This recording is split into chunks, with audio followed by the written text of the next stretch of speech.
وعلى آله وعترته وأصحابه أجمعين أشهد أن لا إله إلا الله وحده لا شريك له وأشهد أن سيدنا ومولانا وتاج رؤوسنا وحبيبنا وقدوتنا ومن نشتاق إليه أبدا سرمدا إلى يوم الدين ولا إلى ما لا نهايته سيدنا محمد صلى الله عليه وآله وسلم عبده ورسوله وصفيه وخليله أدى الأمانة وبلغ الرسالة ونصح الأمة وكشف الله به الغمة اللهم ارزقنا زيارته وارزقنا نظرة إليه وارزقنا شفاعته واجعلنا من أحبائه واجعلنا من الذين يدخلون الجنة بجوار سيدنا رسول الله صلى الله عليه وآله وسلم اللهم أمين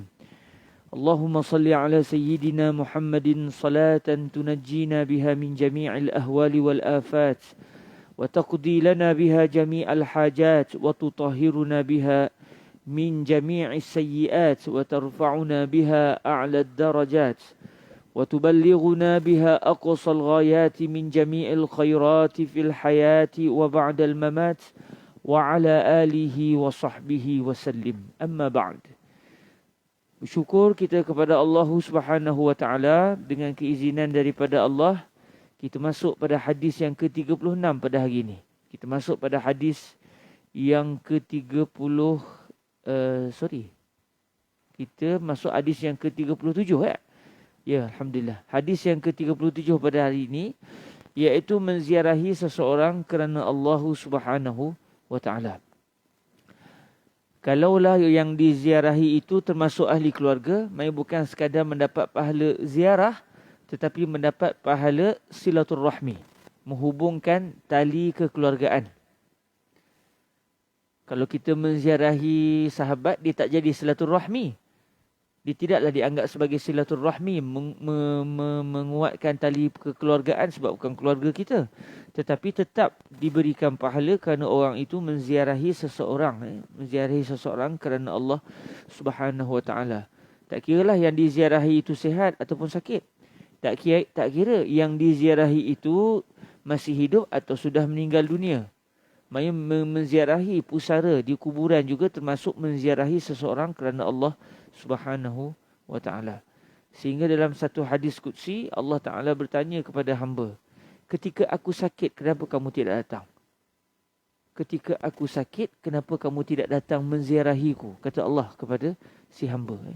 Lalu hamba kata, macam mana kami nak menziarahimu dan macam mana kamu sakit ya Allah? Sedangkan dikau bukan Tuhan yang lemah. Lalu kata Allah Subhanahu Wa Taala dalam satu hadis kursi, sekiranya engkau menziarahi orang sakit, nescaya engkau mendapatiku di sisinya. Maksudnya kalau kamu menziarahi orang sakit, kamu akan mendapati rahmatku ada di situ. Kerana Allah bukannya duduk tepi orang sakit. Kalau begitu Tuhan sudah bertempat. Laisa kamitslihi syai'. Tidak ada satu pun yang seperti Allah Subhanahu Wa Taala.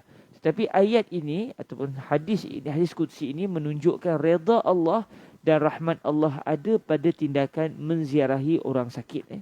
Jadi tak kira orang sakit ke, orang sihat ke, maka sebenarnya menziarahi seseorang itu termasuk di antara perbuatan yang membawa pelakunya ke syurga Allah Subhanahu Wa Taala. Sebab tu hadis yang ke-37 ini di antara hadis yang telah dipilih oleh Syekh Abdullah ibnu Muhammad ibnu Muhammad As-Siddiq Al-Humari di dalam kitab beliau Tamamul Minnah bi Bayanil Khisalil Mujibati lil Jannah. Kitab ini Syekh Abdullah Al-Humari kumpul hadis-hadis Rasulullah yang menceritakan tentang mana-mana amalan kalau buat satu pun dia ada 40. Sebenarnya bukan 40 lebih, tetapi beliau kumpulkan 40 sebagai orang kata sebagai batu asas untuk diamalkan. Kalau dilaksanakan satu sahaja daripada 40 ini, orang itu akan direzekikan untuk ke syurga Allah. Apatah lagi kalau kita mengamalkan ke-40 amalan tersebut. Antaranya adalah menziarahi seseorang kerana Allah Subhanahu wa taala. Hadis yang akan kita pelajari ini adalah hadis yang diriwayatkan oleh Sayyidina Al-Imam Muslim Ibn Al-Hajjaj Ibn Muslim Al-Kushairi An-Naisaburi, murid kepada Sayyidina Al-Imam Al-Bukhari.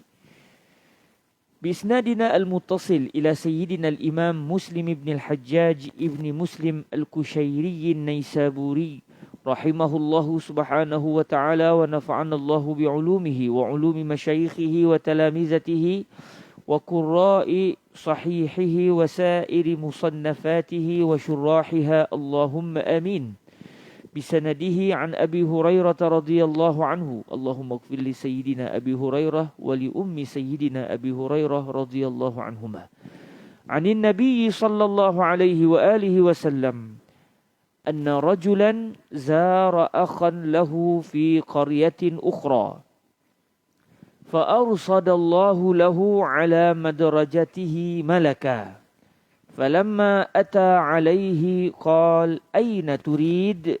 قال أريد أخا لي في هذه القرية قال هل لك عليه من نعمة تربها؟ قال لا غير أني أحببته في الله عز وجل قال فإني رسول الله إليك بأن الله قد أحبك كما أحببته فيه رواه مسلم. Daripada Sayyidina Abu Hurairah radhiyallahu taala anhu, semoga Allah memberikan keampunan buat beliau dan juga kepada ibu beliau dan juga kepada kita semua, Allahumma amin. Daripada Nabi sallallahu alaihi wasallam bahawa, maksud dia ucapan yang akan kita dengar ini bukan lafaz yang diambil terus daripada sabdaan Nabi. Sayyidina Abu Hurairah radhiyallahu anhu meriwayatkan daripada Nabi secara makna. Sebab tu tak disebut anin Nabi sallallahu alaihi wasallam qal. Disebut anin Nabi sallallahu alaihi wasallam anna rajulan. Cuma ada juga sebahagian ulama membaca hadis ini dengan anin Nabi sallallahu alaihi wasallam qal inna rajulan. Ada juga para ulama yang membaca hadis seperti itu. Antaranya Syekh Abdullah Al-Hubari sendiri. Kerana kalau kita melihat manuskrip hadis, kadang-kadang ditulis anna dan juga inna tu memang tidak, bukan kadang-kadang, dalam manuskrip lama hanya ditulis alif nun. Lepas tu kadang-kadang tak dibariskan sama sekali. Kalau dibaris pun kadang-kadang pada nun. Adapun alif itu tidak ada langsung sebarang tanda, dibaca anna atau inna. Jadi bacalah ikut nahwu yang kamu dah belajar dengan ilmu tata bahasa Arab yang telah kamu pelajari. Maka ada para ulama membacanya anin Nabi sallallahu alaihi wasallam anna rajulan. Dan ini boleh dikatakan setakat yang saya cuba cari memang dalam kitab hadis inilah yang tertulis. Tetapi Syekh Abdullah Al-Umari membacanya dengan ijtihad dengan menyatakan bahawa di sana sebenarnya ada kalimah qal tetapi tidak ditulis. Sebab dalam ilmu hadis kadang-kadang kalimah qal ini tidak ditulis tetapi dibaca. Jadi Syekh Abdullah Al-Umari membacanya anin Nabi sallallahu alaihi wasallam qal inna rajulan. Jadi dia akan selepas qal dia akan baca inna. Tetapi kalau kita lihat dalam kitab-kitab hadis yang tercatat, kalau kitab hadis yang sudah dibariskan, yang dicatatkan adalah anna. Bila sebut anna, maksud dia Sayyidina Abu Hurairah meriwayatkan kisah ini daripada Nabi, tetapi beliau tidaklah meriwayatkan berdasarkan lafaz baginda Nabi. Beliau kata daripada Nabi SAW bahawa sesungguhnya, bukannya daripada Nabi SAW bahawa baginda bersabda begian. Jadi kisah ini adalah kisah yang beliau dengar daripada baginda Nabi, dan Sayyidina Abu Hurairah meriwayatkan dengan lafaz beliau sendiri, tetapi maknanya adalah berdasarkan cerita yang disampaikan oleh baginda Rasul sallallahu alaihi wasallam. Sesungguhnya ada seorang lelaki yang telah menziarahi saudaranya. Kita terjemahkan saudaranya, kalau ikut asal bahasa Arab, ni bermaksud adik-beradik. Menziarahi saudara sedarah daging lah kita kata. Asalnya lah. Cuma tak pasti dalam hadis ini maksudnya menziarahi adik dia atau abang dia, atau menziarahi saudara seagama dia, walaupun tidak ada hubungan kekeluargaan. Tapi kalau ikut asal bahasa Arab, akh itu bermaksud abang atau adik. Tidak dibezakan antara abang dengan adik dalam bahasa Arab. Dipanggil akh je. Akh kabir, akh saghir. Saudara besar, saudara kecil. Kalau saudara kecil maksud adik. Kalau saudara besar maksud dia abang. Orang Melayu dibezakan. Abang lain, adik lain. Sesungguhnya ada seorang lelaki yang telah menziarahi saudaranya. Tak pastilah saudara sedarah daging atau saudara seagama. Di satu kampung yang lain. Jadi dia daripada satu kampung pergi ke satu kampung yang lain dengan tujuan untuk menziarahi saudaranya. Lalu Allah Ta'ala telah mempersiapkan seorang malaikat. Menunggunya di jalan yang akan dilalui olehnya. Jadi Allah Subhanahu Wa Ta'ala memerintahkan satu malaikat untuk menunggu di tepi jalan yang akan dilalui oleh orang yang nak menziarahi tersebut. Cuma malaikat tadi berupa dengan rupa manusia. Baru ni cikgu tanya kepada saya, ada kemungkinan tak kalau yang kita jumpa tu punya adalah malaikat? Saya kata tak mustahil. Dia termasuk di antara perkara yang tidak mustahil. Dalam hadis ni memang orang ini akhirnya bertemu dengan malaikat. Orang ni sebelum zaman Rasulullah SAW, zaman para sahabat, memang para sahabat boleh kata melihat para malaikat. Tetapi melihat para malaikat dalam rupa seorang manusia. Sayyidina Umar pernah tengok Sayyidina Jibril tapi dalam rupa manusia. Sayyidatuna Aisyah pernah melihat Sayyidina Jibril. Tapi disangkanya yang bertemu dengan Nabi itu adalah Sayyidina Dihyah Al-Kalbi. Rasulullah kata, kamu nampak ke saya berborak dengan siapa? Sebab Sayyidatuna Aisyah kata, lama berborak tadi ya Rasulullah. Macam itulah lebih kurangnya. Lalu Rasulullah, kamu nampak? Nampak? Kamu nampak saya berborak dengan siapa? Kata Rasulullah. Kata Sayyidatuna Aisyah dengan Dihyah. Itu bukan Dihyah, itu Jibril. Jadi ada para sahabat Nabi yang pernah melihat malaikat tetapi dalam rupa manusia. Macam mana mereka tahu tu malaikat? Sebab Nabi bagi tahu. Okey, zaman kita ni adalah hadiah ramai ni. Tentu ada malaikat apa? Muka orang pakai serban tapi malaikat. Udah siapa kucing? Tak tahu. Wallahu ta'ala a'lam wa a'lam, kita tak tahu. Tetapi tidak mustahil bahawa yang ditemui itu adalah malaikat dalam rupa seorang manusia. Tidak mustahil. Cuma kalau kucing ni bukanlah tengok berapa kali muntah kucing ni kan. Bukanlah tu, sahih bukanlah. Dan saya juga tidak pernah mendengar sebarang kisah malaikat berupa sebagai seekor binatang. Sebab malaikat dia tidak merupa dalam rupa yang tidak syarif, dalam rupa yang tidak mulia. Malaikat merupa dalam rupa yang mulia. Tapi kalau jin kadang-kadang merupa dalam rupa yang tidak mulia. Dia merupa sebagai seekor ular. Pernah pada zaman Sayyidina Al-Imam Ash-Sha'rani, tengah beliau mengajar, tiba-tiba datang seekor anjing. Orang nak halau, saya kata biar. Anjing tu datang depan Syekh Imam Ash-Sha'rani, lepas tu diluahkan daripada mulutnya kertas. Lepas tu dibuka, rupanya yang datang itu adalah satu jin dalam rupa seekor anjing, jin Islam. Dia datang nak tanya soalan kepada Al-Imam Ash-Sha'rani. Dia kata soalan ini ulama-ulama kami bangsa jin pun tak erti nak jawab.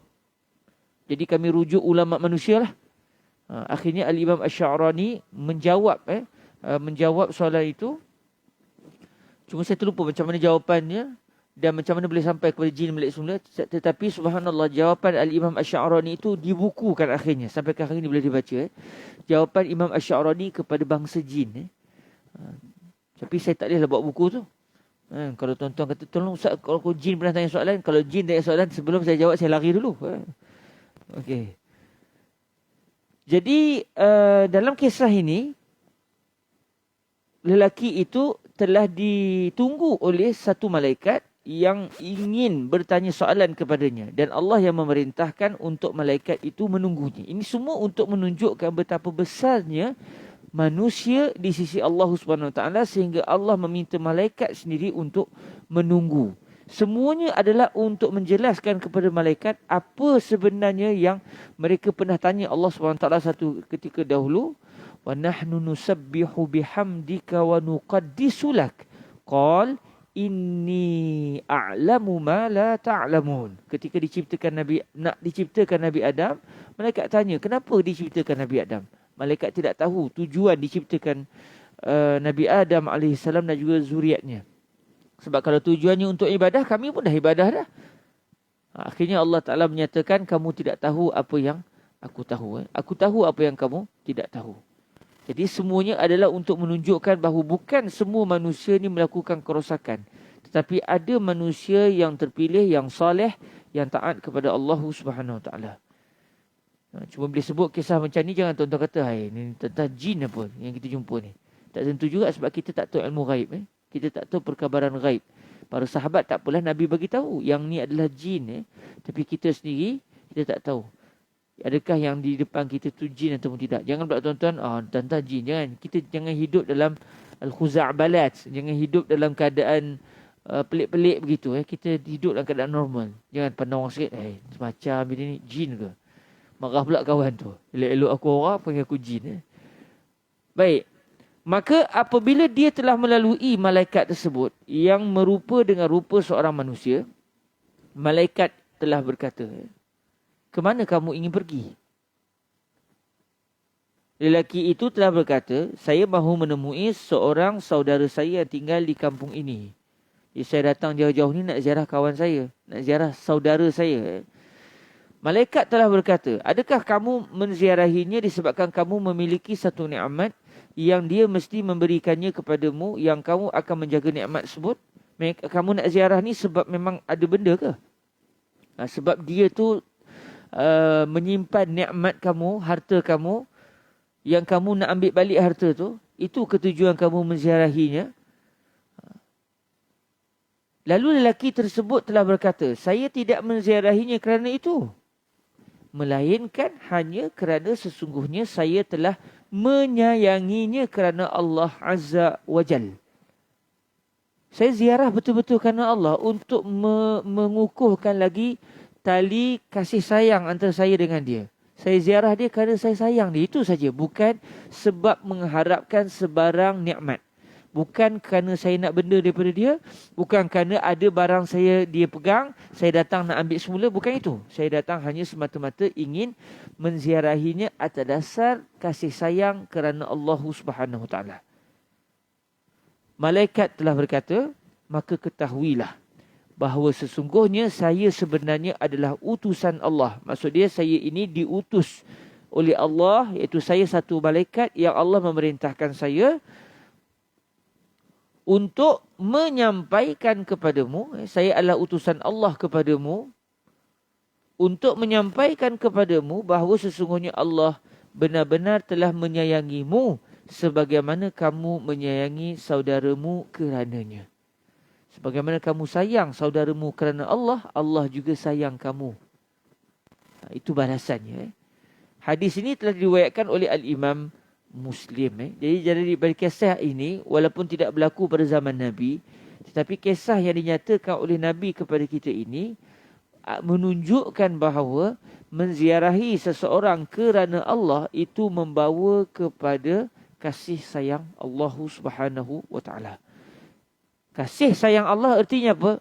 Kalau seseorang sudah menjadi kekasih Allah, tak akan Allah mengazab kekasihnya. Sebab cinta menafikan menyakiti. Cinta, mencintai bererti tidak menyakiti. Itu erti cinta. Hatta Syekh Ali Jumaah ni pun ketika menulis dalam kitab yang terbaru beliau, Al-Maulidul Ali, kata beliau, kita wajib cinta pada Rasulullah.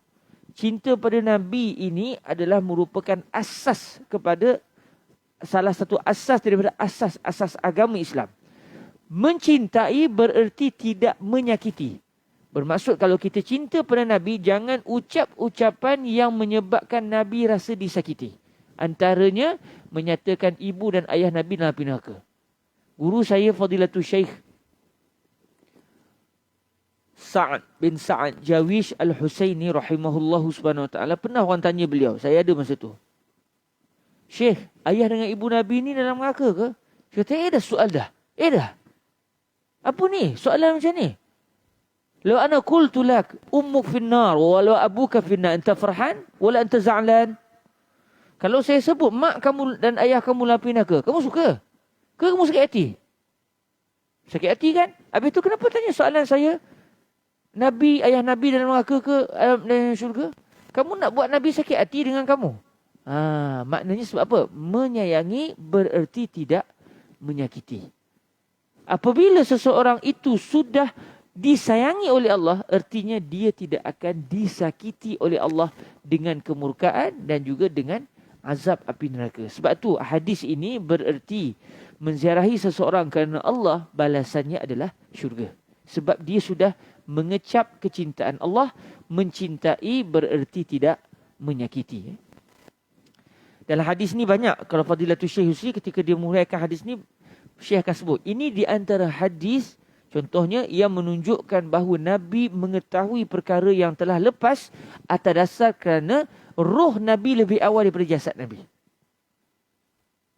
Roh Nabi lebih awal daripada jasad Nabi. Sebab seawal-awal makhluk yang diciptakan oleh Allah adalah ruhu Sayyidina Rasulullah sallallahu alaihi wasallam, atau juga disebut sebagai al-haqiqah al-Muhammadiyah, atau juga disebut sebagai Nuru Muhammad alaihi salatu wasallam. Kerana roh kita sendiri pun, roh kita lebih awal daripada jasad kita. Roh kita sudah pun diciptakan oleh Allah semenjak Nabi Adam diciptakan lagi. Sebab kita disimpan di dalam sulbi Nabi Adam, kemudian berpisah sebahagian kita dalam sulbi kekeluargaan ayah kita, untuk nenek moyang di atas, dan sebahagiannya di dalam sulbi ibu kita, dalam keturunan ibu kita.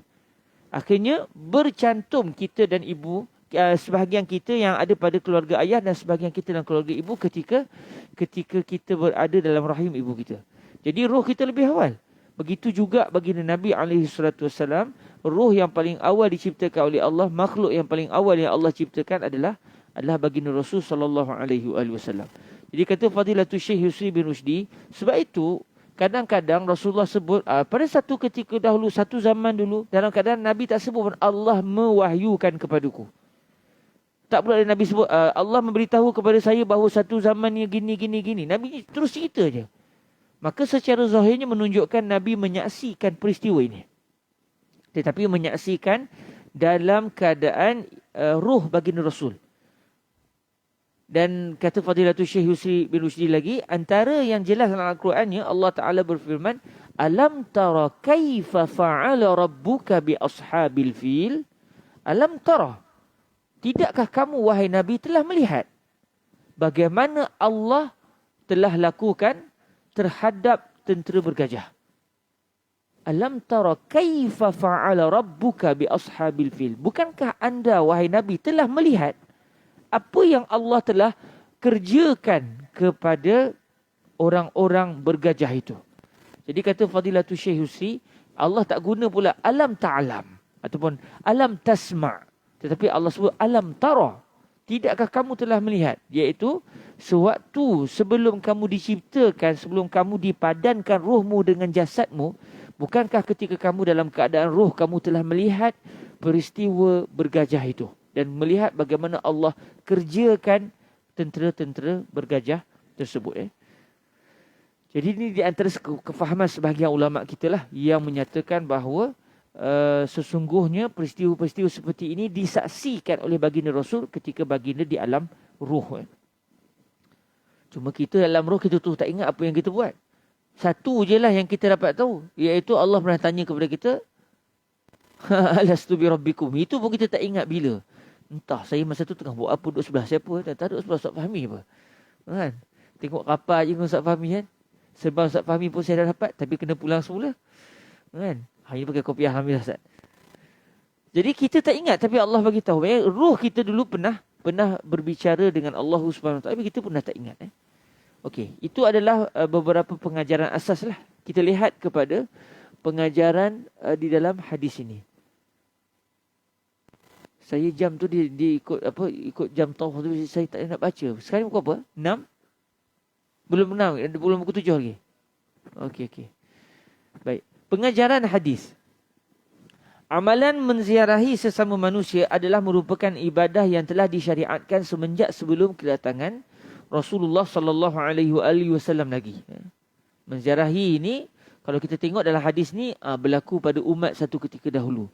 Dalam peristiwa Nabi Allah Ibrahim alaihissalam, Nabi Ibrahim diziarahi oleh para malaikat yang datang untuk menghancurkan kaum Nabi Allah Lut alaihissalam. Sebab Nabi Ibrahim dengan Nabi Lut sezaman. Bahkan ada hubungan kekeluargaan lagi antara Nabi Lut dengan juga Nabi Allah Ibrahim alaihi wa ala sayyidina Muhammadin as-salatu wassalam.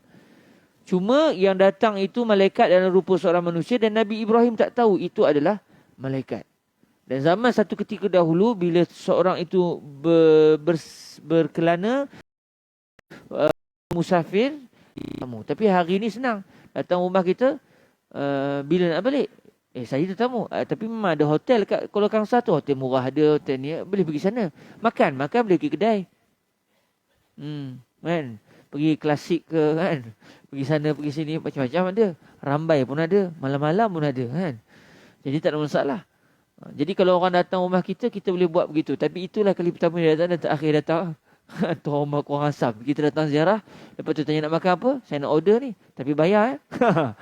Dia tidak wajib. Tidak wajib zaman hari ni. Tapi zaman satu ketika dulu wajib. Yang kedua, balasan bagi orang yang menziarahi seseorang hanya kerana menginginkan keredaan Allah akan menyebabkan yang diziarahi dicintai oleh Allah. Ini orang kata apa? Nikmat ataupun kebaikan hasil daripada kita menziarahi seseorang. Dengan menziarahi, kita akan dicintai oleh Allah. Kerana menziarahi itu sendiri menyebabkan terhubung tali kekeluargaan, kalau ia kekeluargaan, atau merapatkan lagi tali persahabatan. Menurut guru kami, Fadilatul Syekh Yusri bin Rushdil Hasanil Husaini, orang yang sudah dicintai oleh Allah tidak akan diazab olehnya di akhirat kelak. Sebab ada orang mencinta begitu. Yang mencintai tidak akan menyakiti. Yang ketiga, tuan-tuan yang dirahmati Allah Subhanahu Wa Taala, guru kami Fadilatul Syekh Yusri bin Rushdil Al-Hasani pernah menyatakan kepada kami bahawa menziarahi kubur para wali Allah termasuk di dalam kategori menziarahi seorang saudara kerana Allah. Yang ni saya datangkan kerana saya sendiri terkejut mendengar huraian beliau seperti itu. Dan bagi saya ini satu huraian yang nafis, huraian yang jarang-jarang dapat didengar oleh saya. Dan kalau kita baca dalam kitab pun kadang-kadang tak dinyatakan oleh para penulis, para ulama terdahulu, kesimpulan daripada hadis seperti ini yang bagi saya sangat rugi kalau saya tak catat. Sebab kalau saya tak catat, saya pun akan terlupa. Bila saya catat, benda itu akan kekal dalam tulisan dan akan dapat dimanfaatkan oleh saudara-saudara muslim yang lain. Jadi kata beliau, ziarahi wali Allah termasuk menziarahi seseorang kerana Allah. Sebab bila kita sebut ziarah, yang kita faham ziarah orang hidup. Ziarah orang mati, walaupun kita sebut menziarahi pusara, tapi kita tak terfikir itu adalah menziarahi.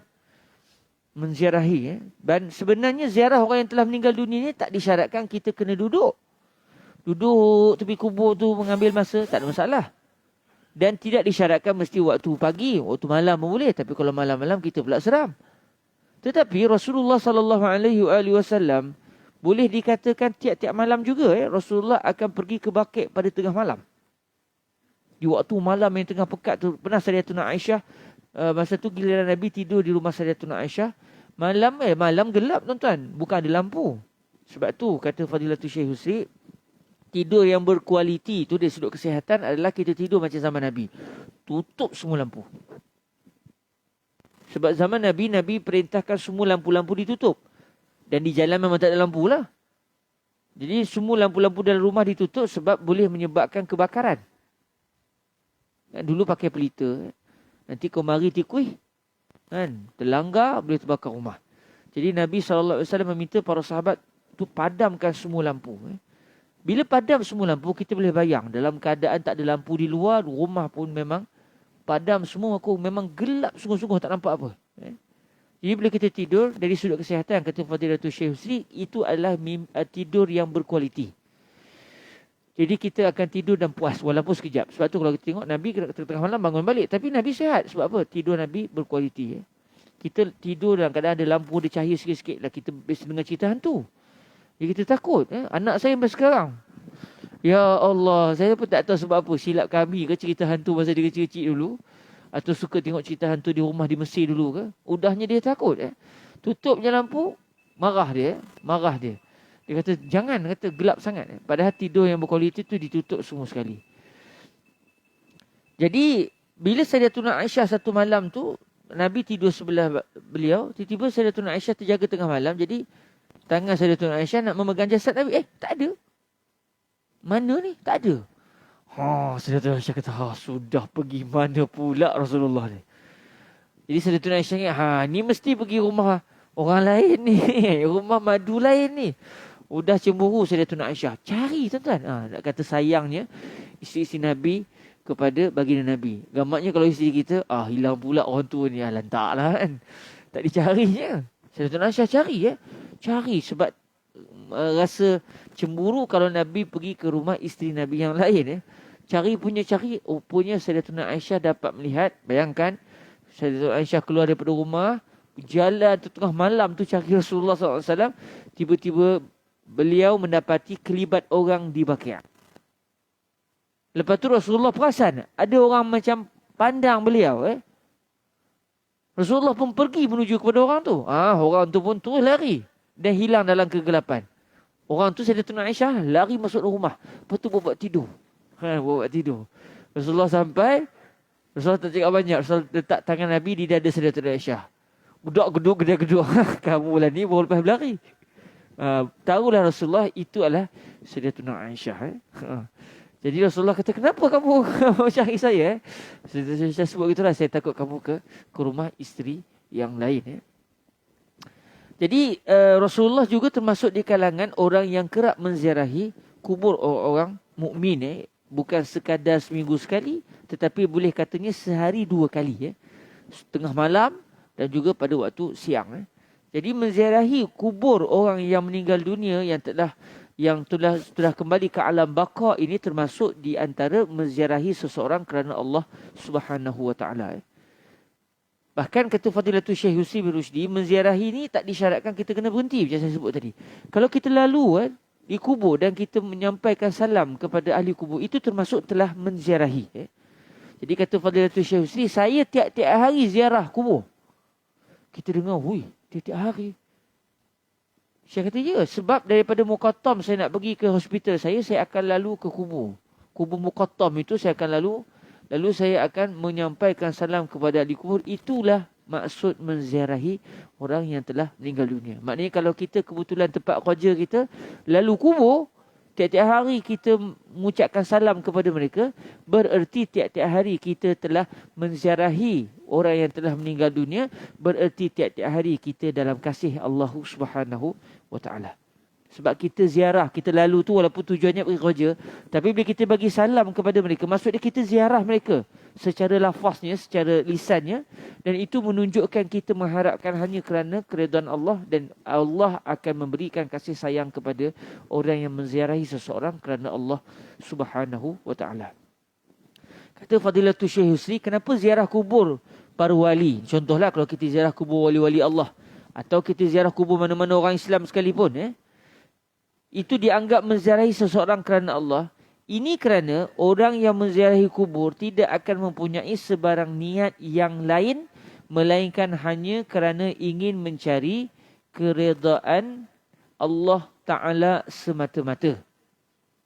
Jadi kata Fadilatul Syekh Yusri bin Rushdi Al-Hasani, sewaktu itu kalau saya tak silap beliau sebut kenyataan ini sewaktu kami berada di tepi pusara Syekh Al-Imam Sayyidi Abdul Hasan Ali Asy-Syazuli di Humaisarah.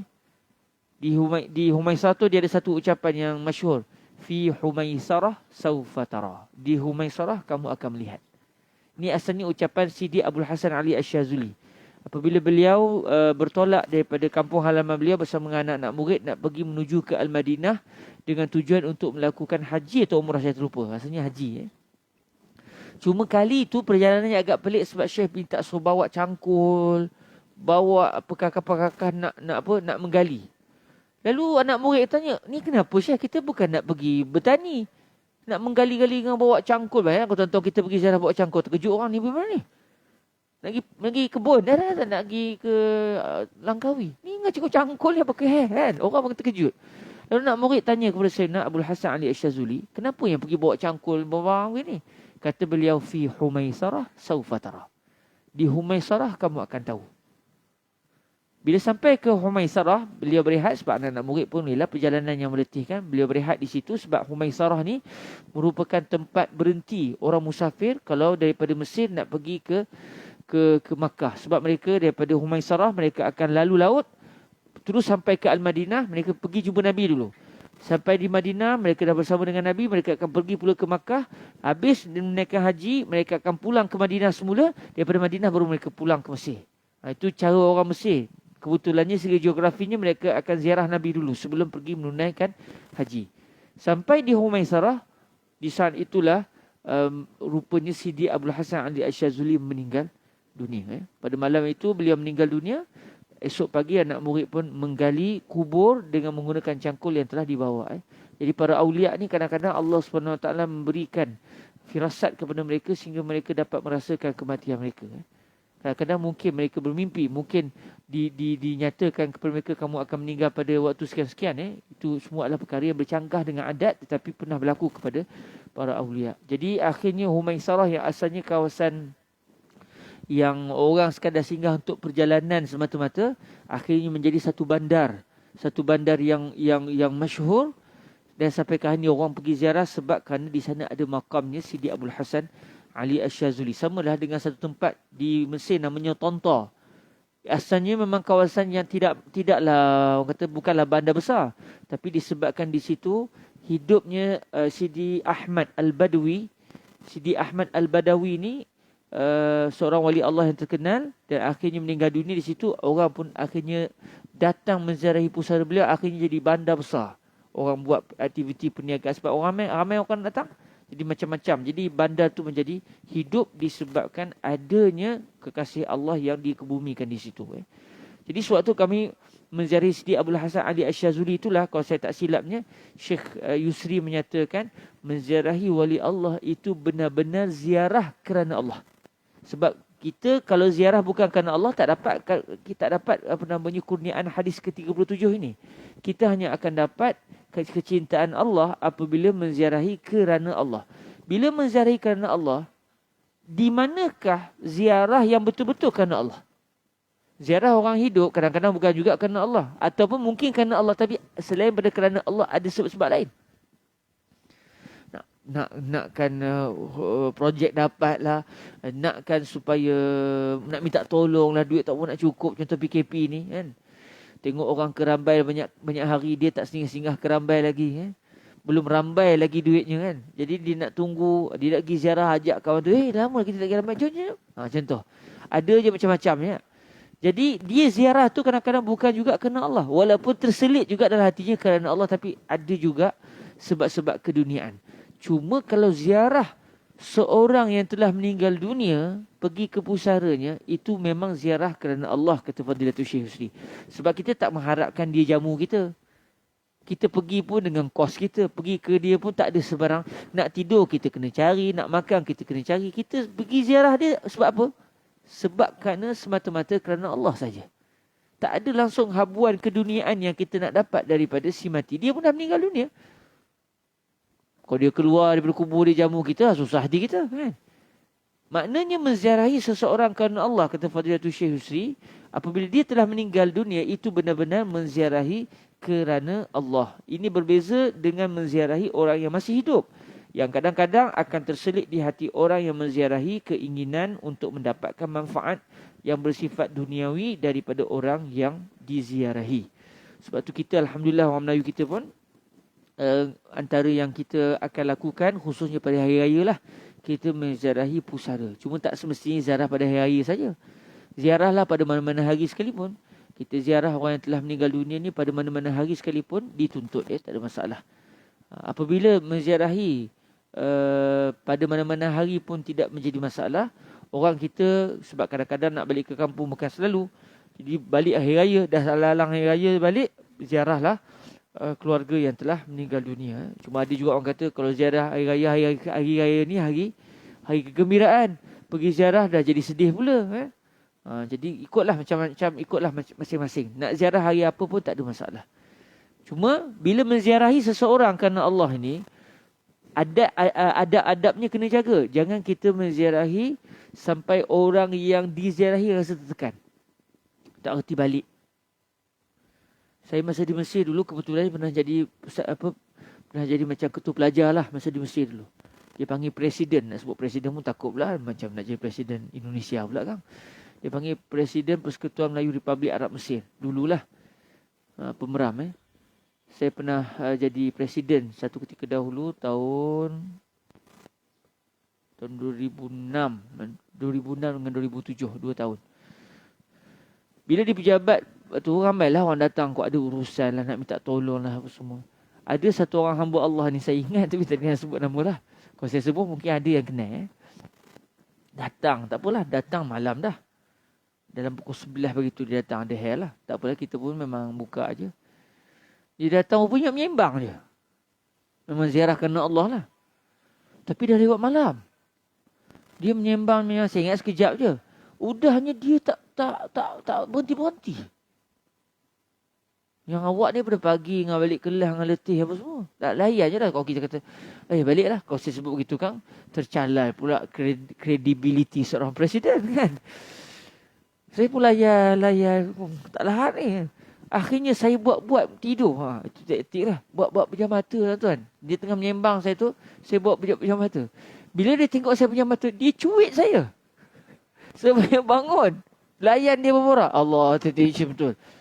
Dan ada ketikanya saya buat pejam mata. Udahnya memang terpejam sungguh. Tersedar pukul 3 pagi duduk atas kursi lagi. Yang diziarahi sudah balik. Yang menziarahi masih duduk terpaku di atas kursi menunggu kedatangan yang akan menziarahi. Bayangkan maknanya dalam menziarahi, pertamanya ziarah ni dia jangan lama. Ziarah jangan lama. Melainkan kalau yang diziarahi suka, kita lama. Itu lain. Kita kata dah lama dah ni. Dah lama. Kita bukan selalu jumpa. Dulu kata menyembang. Yang nak diziarahi suka yang menziarahi duduk lama. Itu tak apa. Tapi kalau kita dah menyembang, lepas tu dah pakat senyap, udah lah tu kan. Kerana tuan rumah pun dia pun dah senyap. Itu tandalah. Macam orang Mesir, dia ada satu budaya. Iaitu dia jamu, kalau orang datang, dia akan jamu macam-macam. Last kali, akhir kalam, syai. Last kali dia akan datangkan syai. Apa namanya cakap Melayu? Teh. Dia akan datangkan teh. Teh tu maksud dia, bahasa adab dia. Dia kata, khalas, anta akaltu kullah haga. Ana qaddamtu lak kulla syai. Wal akhir huwa syai. Wa ma ba'da syai ila rujuk ila bait. Lepas minum teh apa lagi baliklah. Cuma dia tak sebut. Last tu. Buah penamat dia. Kalau lepas minum teh tak reti-reti balik juga, susahlah. Susah hati lah dia. Jadi kita dalam menziarahi orang pun, kita last kita apa? Kita tak ada last. Orang Melayu tak ada last rasanya. Jadi bila kita ziarah tu agak lama dah menyembang pun, dia pun dah senyap. Okey. Baliklah. Sebab bila kita ziarah cara begitu, yang diziarahi tak tertekan. Dia rasa seronok orang ziarah dia. Datanglah beberapa kali pun dia tak tertekan. Sebab ziarah dia 3 minit, 9 minit, 10 minit, tu orang tu balik. Jadi dia boleh sambung roja dia. Tapi kalau ziarah tak reti balik, susah. Yang kedua, ziarah orang sakit. Orang sakit lagi dia kena cepat. Kita ziarah untuk bagi dia kekuatan je. Untuk kita bagi dia kekuatan, kita nak bagi tahu dia tidak keseorangan. Dan kita nak bagi semangat kepada dia dalam menghadapi ujian. Ziarah orang sakit lagi lah. Saya dulu pernah sakit Allah, orang sakit rupanya lagi letih. Datang-datang, sebab boleh macam mana dapat penyakit ni? Orang kedua datang, buat macam mana boleh kena sakit ni? 10 orang datang, 10 tanya soalan yang sama. Bayangkan kita tengah sakit, nak explain pula. Sampai ada seorang sahabat saya, masa tu saya presiden juga. Banyak peristiwa tu berlaku. Dia kata, ginilah Ustaz. Ustaz rakam lah Ustaz.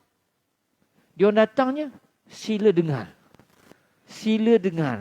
Saya sampai hati nak buat sebab dia menjatuhkan kredibiliti seorang presiden.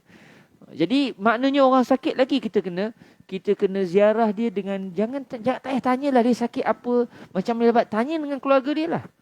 Tak payah tanya dia. Kita jumpa dia, Allah, insya-Allah ni sikit je sakit ni. Tahur. InsyaAllah bersih. Sakit ni. InsyaAllah sakit ni semakin naik darjat di sisi Allah Ta'ala. Kuat. Kalau ada apa-apa permintaan, jangan malu-malu. Cerita. Minta dengan saya. Kalau ada benda-benda nak minta tolong, khabar je. Tak cukup apa, khabar. Kita bagi dia lapang hati. Nyembang.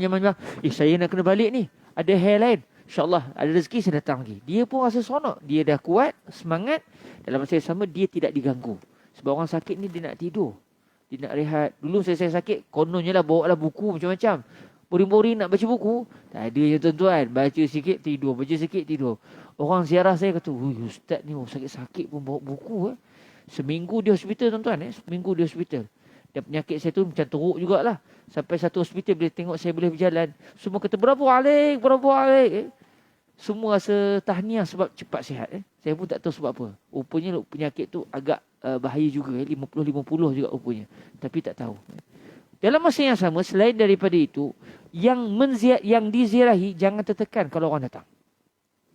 Dengan satu kaedah yang diajar oleh para ulama kita. Dia sebut apa? Jud jud bil mawjud. Al-judu bil mawjud. Yang ni saya dengar kali pertama daripada Fadilatul Syekh Yusuf bin Rushdi. Beliau kata al-judu bil mawjud. Ini masyhur di kalangan orang Mesir. Apa maksudnya? Sikap pemurah hati itu dengan apa yang ada. Al-judu bil mawjud. Sikap murah hati dengan apa yang ada. Maksudnya kalau tetamu datang rumah, tak payah tension. Alamak, tak ada apa benda ni. Apa yang ada? Kebetulan kita tak payah kelang kabut. Kalau kita rasa nak buat, ya silakan. Tapi kalau contoh kita pun tak larat, orang datang rumah, adanya kebetulannya di rumah yang dah tersedia teh. Sediakan teh. Tak perlu kelang kabut nak kena goreng mie, nak kena goreng nugget, nak tadi food panda. Tak perlu. Relax dengan apa yang ada. Jadi kita tak tertekan dengan kedatangan tetamu. Sebab kadang-kadang kita sebabkan nak menyediakan jamuan yang hebat-hebat, tetamu datang kita tertekan. Bajet, alamak bajet bulan ni untuk makan luar dah habis dah ni.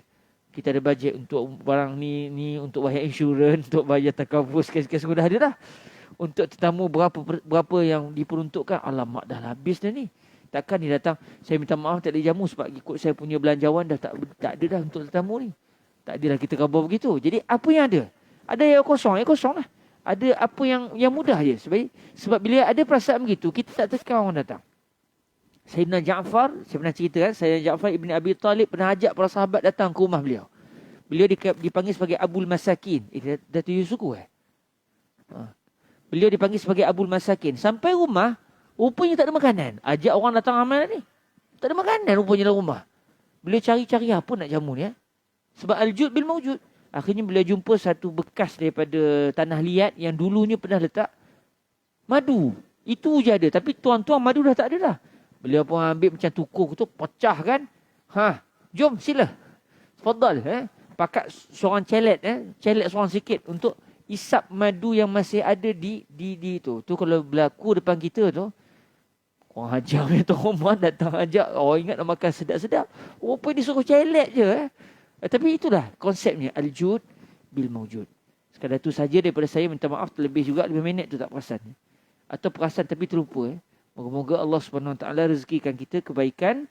Dan insya-Allah pada malam ini kita akan masuk pada hadis yang ke-38 semakin menghampiri. Moga-moga direzekikan dapat khatam pada bulan Rabiul Anwar biiznillah Subhanahu Wa Taala. Kita tangguhkan dengan salawat ke hadrat Sayyidina Rasulullah sallallahu alaihi wasallam.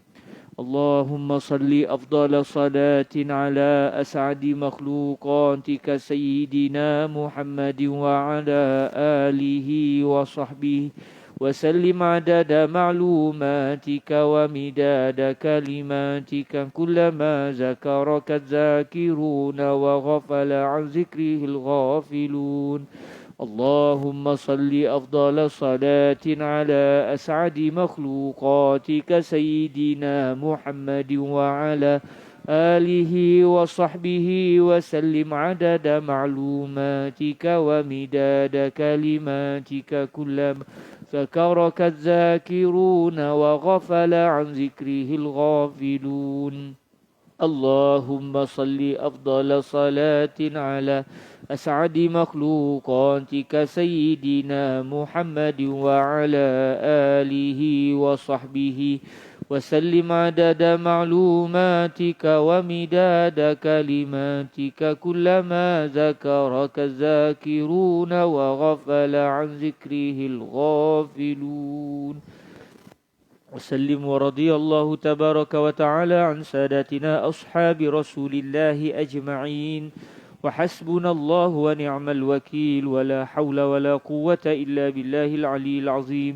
سبحانك اللهم وبحمدك أشهد أن لا إله إلا أنت أستغفرك وأتوب إليك. بسم الله الرحمن الرحيم والعصر إن الإنسان لفي خسر إلا الذين آمنوا وعملوا الصالحات وتواصوا بالحق وتواصوا بالصبر.